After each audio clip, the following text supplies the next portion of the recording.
बिस्मिल्लाहिर्रहमानिर्रहीम। शुरू अल्लाह के नाम से जो बड़ा मेहरबान और निहायत रहम करने वाला है। मोहतरम नाज़रीन, अस्सलाम वालेकुम। मुल्क शाम के बादशाह ने एक दफ़ा अपने दरबारियों से कहा कि हज़रत दरजीस रहमतुल्लाह पर तो हमने हर किस्म के हरबे आजमा लिए, अब सिर्फ भूख प्यास की सज़ा बाकी रह गई है, अब यही सज़ा इसे दो।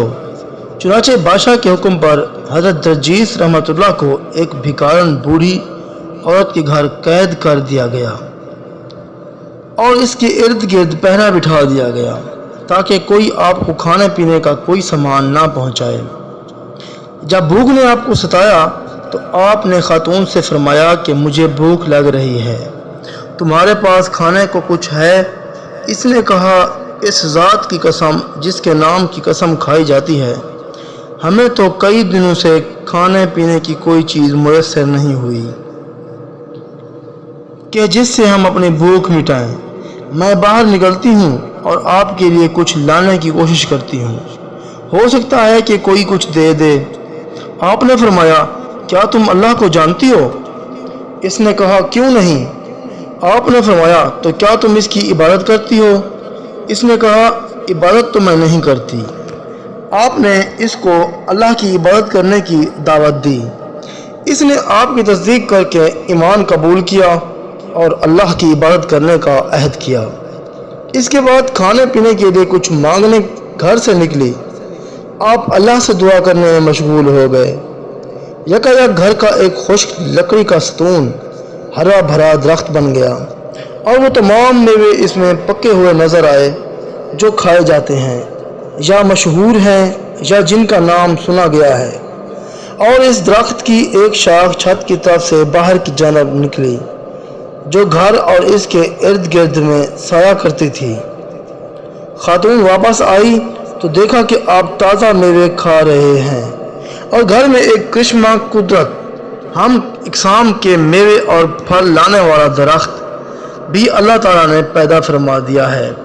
तो कहने लगी कि मैं इस रब पर ईमान लाती हूँ कि जिसने आपके लिए घर में भूख प्यास मिटाने का बंदोबस्त कर दिया है। खातून का एक बेटा मजदूर था, घर में पड़ा हुआ था, जो नाबीना, बहरा, गूंगा और हाथ पैर हिलाने से आजिज था। तो इसने आपसे, इस रब अजीम से, अपने इस बेटे की शफा के लिए दुआ की दरख्वास्त की।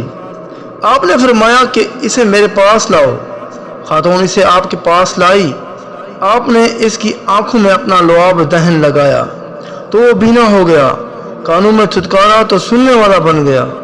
खातून ने कहा, इसकी ज़बान और हाथ पैर भी दम कर दीजिए। आपने फरमाया कि ये अभी रहने दो क्योंकि इसके लिए एक अजीम दिन मुकर्रर है। बादशाह इस बूढ़ी खातून के घर से गुजरा तो खातून के घर के ऊपर एक हरा भरा दरख्त नजर आया। इसने अपने साथियों से कहा कि यहाँ से मैं पहले भी गुजरा हूँ, लेकिन ये दरख्त तो नहीं था, अभी यहाँ पर दरख्त कहाँ आ गया? बादशाह के साथियों ने कहा कि यह दरख्त इस जादूगर दरजीस के अमल से यहाँ पैदा हुआ है कि जिसे आप भूख प्यास का अजाब देना चाहते हैं। अब वो इस दरख्त के मेवे जात से खुद भी सैर होता है और फ़कीर औरत भी इससे सैर होती है। इस जादूगर ने तो इस औरत के माजूर बेटे को भी शफायाब कर दिया। बादशाह ने फ़ौरन हुक्म जारी किया कि इस घर को बिला ताख़ीर मुस्मार कर दिया जाए। चुनाचे घर ढा दिया गया। फिर हुक्म दिया कि इस दरख्त को काट दिया जाए। तामील हुक्म में शाही कारिंदे दरख्त काटने के लिए आगे बढ़े तो वो खुश्क सतून बन गया जैसे पहले था और वो दरख्त काटे बगैर वापस आ गए। इसके बाद हज़रत दरजीस रहमतुल्लाह को लाया गया।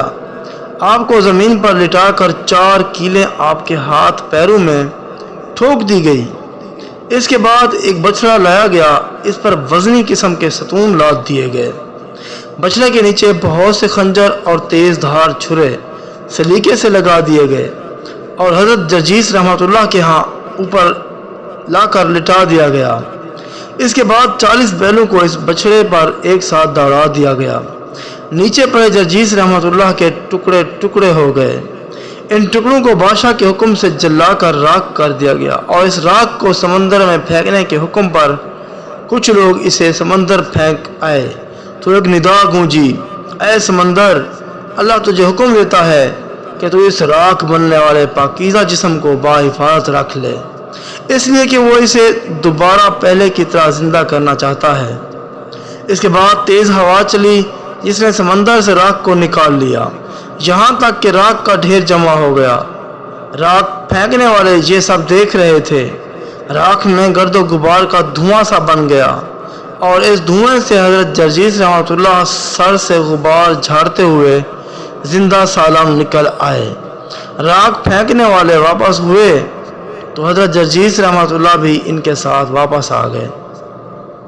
محترم ناظرین، امید ہے آپ کو یہ ویڈیو پسند آئی ہوگی۔ مزید ایسی ویڈیو دیکھنے کے لیے ہمارا چینل اسلامک کہانی 570 کو سبسکرائب کر لیں۔ بہت شکریہ۔ ملتے ہیں اگلی ویڈیو میں، تب تک کے لیے خدا حافظ۔